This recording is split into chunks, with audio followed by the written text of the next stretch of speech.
Hai guys, terima kasih sudah klik video ini. Apa kabar kalian semua? Semoga dalam keadaan yang sehat dan bahagia. Dr. Mawarti Susanti tinggal di Jalan Manaruki 2, Lorong 1, Kecamatan Tamalate, Kota Makassar, Provinsi Sulawesi Selatan.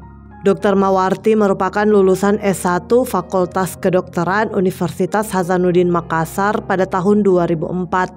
Dr. Mawarti sempat mengabdi sebagai pegawai tidak tetap di wilayah Kalimantan Tengah dan wilayah Kabupaten Tolikara, Papua Pegunungan. Kemudian Dr. Mawarti mendapatkan beasiswa di Universitas Erlangga selama 4 tahun untuk menjadi dokter spesialis.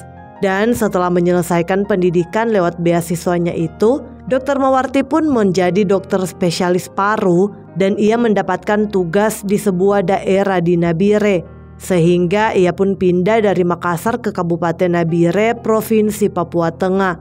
Dan selama di sana Dr. Mawarti tinggal di sebuah rumah dinas atau perumahan RSUD Nabire, tepatnya di Kelurahan Siriwini, Nabire. Dr. Mawarti pun bekerja sebagai dokter spesialis paru di RSUD Nabire dan menjadi dokter spesialis paru satu-satunya di Nabire. Wanita berusia 47 tahun itu pun mengabdi selama kurang lebih 6 tahun di Nabire dan pada tahun 2023 merupakan tahun terakhirnya dinas di sana.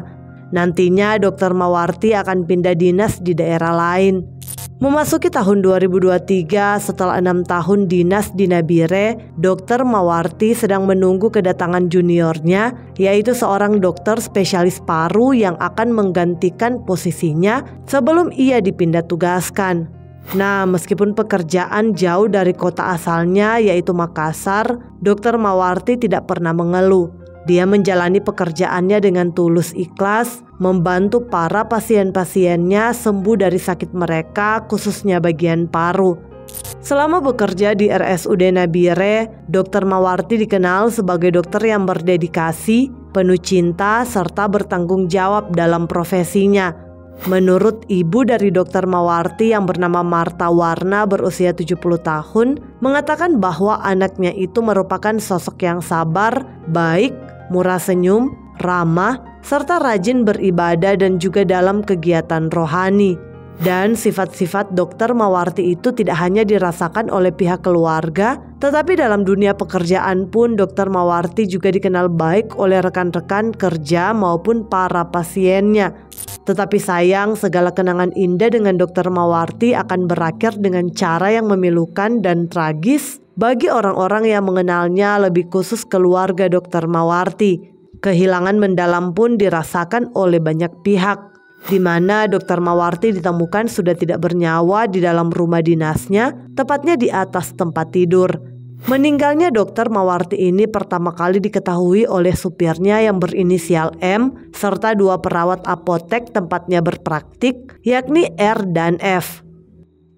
Di mana pada tanggal 9 Maret 2023 sekitar pukul 5:53 sore waktu Indonesia Timur, sang supir telah bersiap di rumah Dr. Mawarti di Kelurahan Siriwini Nabire. Rumah itu tempat tinggal Dr. Mawarti yang 6 tahun terakhir bekerja sebagai dokter spesialis paru di RSUD Nabire. Wanita berusia 47 tahun ini tinggal seorang diri di rumah tersebut. Saat itu sang supir akan mengantar Dr. Mawarti ke Apotek Pelita, tempat ia tiap sore membuka layanan praktik dokter. Awalnya sang supir menghubungi Dr. Mawarti via aplikasi pesan WhatsApp tetapi tidak direspon. Merasa khawatir, sang supir pun lantas menghubungi 2 perawat apotek yakni R dan F yang segera menyusul ke lokasi atau rumah tempat Dr. Mawarti tinggal. Supir Dr. Mawarti bersama 2 perawat apotek pun berdiri di depan pintu masuk rumah dan berulang kali memanggil nama Dr. Mawarti. Namun hingga pukul 7 malam waktu Indonesia Timur, Dr. Mawarti sama sekali tidak merespons panggilan tersebut yang membuat mereka bertiga makin merasa ada yang aneh. Akhirnya supir bersama 2 perawat apotek itu pun memutuskan untuk memasuki rumah melalui jendela yang berada di samping pintu. Setelah berhasil masuk, mereka pun membuka pintu kamar yang tidak terkunci dan disitulah mereka menemukan Dr. Mawarti tertidur di atas kasur dan tampak busa keluar dari mulutnya. Sontak ketiganya sangat syok dan langsung menghubungi dokter yang sedang bertugas di ruang layanan instalasi gawat darurat RSUD Nabire. Dokter itu pun segera datang ke TKP dan dari hasil pemeriksaan oleh dokter tersebut pada pukul 7:30 malam waktu Indonesia Timur, Dr. Mawarti dinyatakan telah meninggal dunia. Selanjutnya dalam 15 menit kemudian, polisi dari Kepolisian Resor Nabire tiba di rumah korban. Lalu setelah melaksanakan olah tempat kejadian perkara atau TKP, polisi mengevakuasi jenazah korban ke RSUD Nabire untuk dilakukan visum. Nah, kasus penghilangan nyawa Dr. Mawarti ini mendapatkan sorotan dari berbagai pihak seperti Menteri Kesehatan dan Ikatan Dokter Indonesia atau IDI. Mereka berharap kepolisian dapat mengungkap kejanggalan dalam peristiwa kematian Dr. Mawarti. IDI mengeluarkan seruan bagi semua anggotanya untuk menggunakan pita hitam terhitung sejak pemakaman Mawarti pada tanggal 13 Maret hingga 15 Maret 2023. Aksi ini sebagai ungkapan solidaritas dari rekan sejawat. Sementara itu, awalnya Kepala Bidang Humas Kepolisian Daerah Papua menyatakan bahwa mereka belum dapat memastikan penyebab kematian Dr. Mawarti meskipun telah melakukan olah TKP 6 kali. Polisi juga tidak menemukan kerusakan barang di TKP. Akan tetapi terdapat lebam di leher, perut, dan wajah korban dari hasil visum di RSUD Nabire. Berdasarkan keterangan dari supir Dr. Mawarti, katanya korban masih beraktivitas seperti biasa pada tanggal 8 Maret 2023 atau sehari sebelum jasadnya ditemukan di kamarnya. Katanya pada tanggal 8 Maret itu Dr. Mawarti telah kembali ke rumah pada pukul 8:30 malam waktu Indonesia Timur selesai dinas. Penyidik Polres Nabire yang dibantu Direktorat Reserse Kriminal Umum Polda Papua pun memeriksa 64 saksi. Mereka juga mengumpulkan 68 barang bukti dalam kasus ini.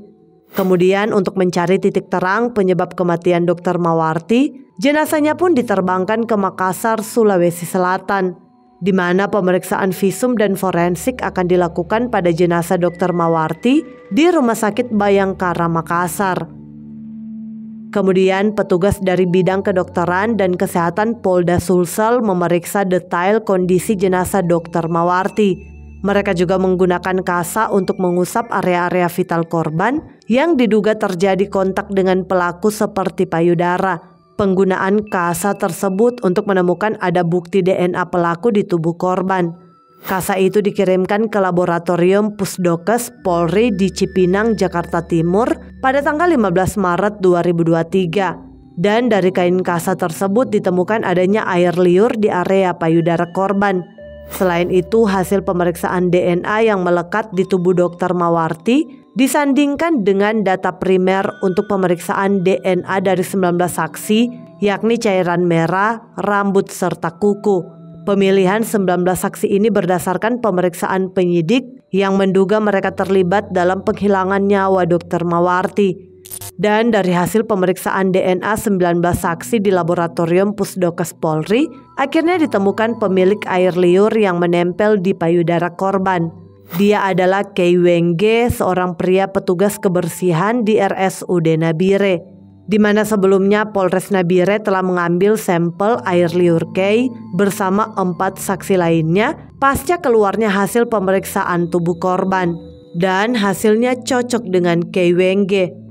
Dengan bukti tersebut, polisi pun bergegas memburu Kei sebagai terduga pelaku penghilangan nyawa Dr. Mawarti.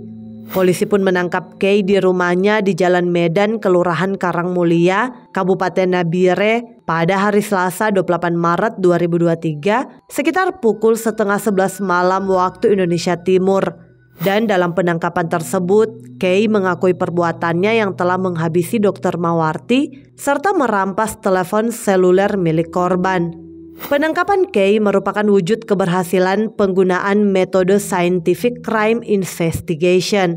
Metode ini menggunakan cara ilmiah yang telah berulang kali mengungkap kasus kriminal yang tidak memiliki bukti cukup.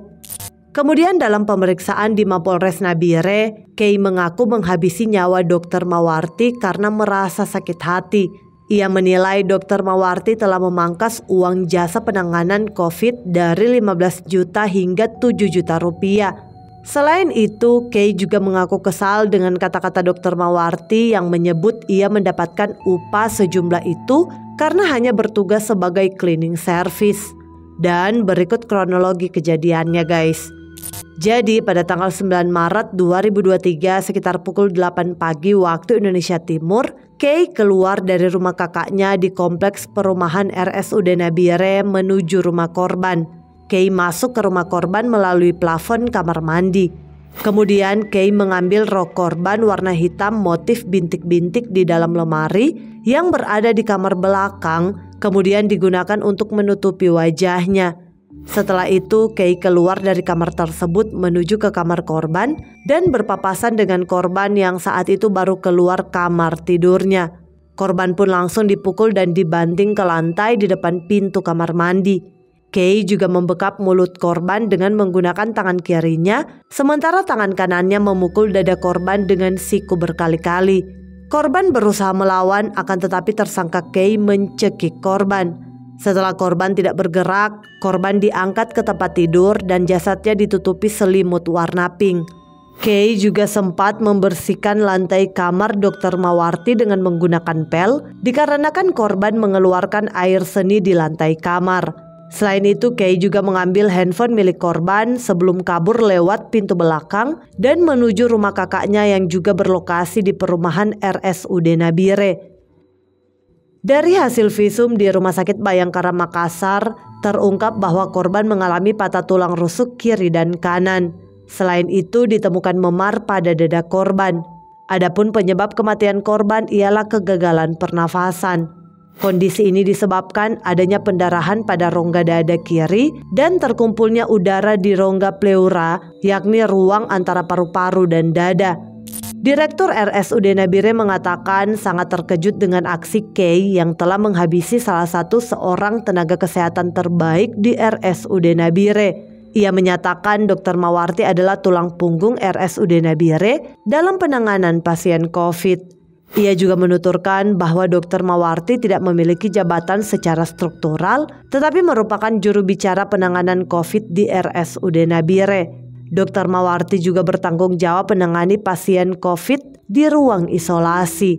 RSUD Nabire merupakan rumah sakit penanganan COVID untuk 5 kabupaten pada saat itu.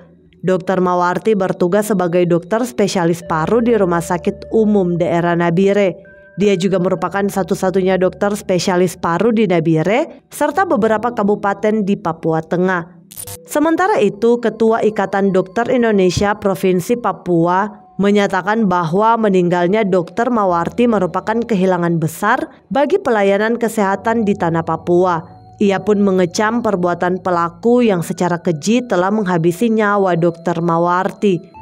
Ia memaparkan hanya sekitar 50% dari total 422 puskesmas di Papua yang berisi tenaga dokter umum.